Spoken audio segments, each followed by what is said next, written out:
Kamakailan lang, diretsahang ibinunyag ni Senator Raffy Tulfo sa session hall na ang kawalan ng aksyon at pag-ipit ni Senate Minority Leader Alan Peter Cayetano sa mga miyembro ng minority ang dahilan kung bakit nakabitin ang napakaraming importanteng panukalang batas.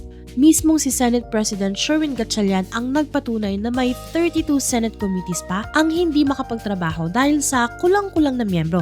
Binweltahan tuloy ni Tulfo si Alan Peter at sinabing kung may oras kang mag-Facebook Live, baka may oras ka rin para ideklara at ibigay ang go signal sa iyong minority members. Mas inuuna pa pala talaga ang pagpapasikat sa social media kesa sa mga importanteng LEDAC bills tulad ng Department of Water, OFW reintegration at mga provincial franchise. At imbis na tumulong at ayusin ang gawaing Senado ng kanyang kapatid, pumasok naman si Senator Pia Cayetano para ipagtanggol si Alan Peter at inakusahan pa si Tulfo na gumagawa lang daw ng drama at hostage situation.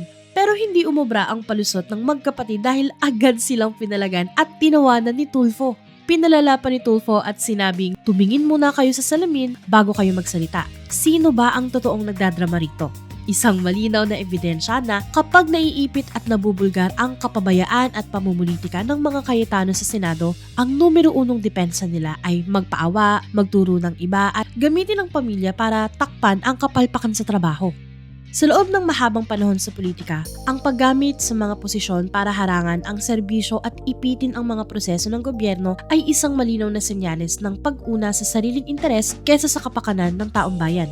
Ipinapaalala ng sagutang ito sa Senado na ang tunay na pampublikong lingkod ay nakikita sa bilis ng aksyon at resulta at hindi sa dami ng palusot at palabas sa publiko. Sa oras na ang tungkulin sa batas ay ginagawang kasangkapan sa pampulitikang laro, ang mga lumang politikong sanay sa panlilinlang ang tuluyang nawawalan ng karapatang magsalita sa harap ng mamamayan. What disturbs me is that it is the inaction of the minority floor leader to confirm these memberships. My good friend, Senator Alan Peter Cayetano, it is time that we cooperate so that we may get back to legislating. If you have time to go on FB Live, maybe you have time to confirm or give the go signal to your minority members. Senator Tulfo, wag na ho kayo magdrama ng mga pa-hostage. Hindi ho tayo ganito dito. Wag naman sanang ganun. Wala ho akong naalalang ganun magsalita dito sa Senate for the 19 years that I've been a senator. Yun lang naman po. Thank you, Mr. Senate President. Ubusin ko muna yung tawa ko. Never po ako nagdrama dito. Simula nung ako'y maging senador, never ever po ako nagsinungaling nagdrama rito. O ginamit to para mag-grandstanding. Sino ang nagdadrama? Tumingin muna kayo sa salamin bago kayo magsalita. Salamat po.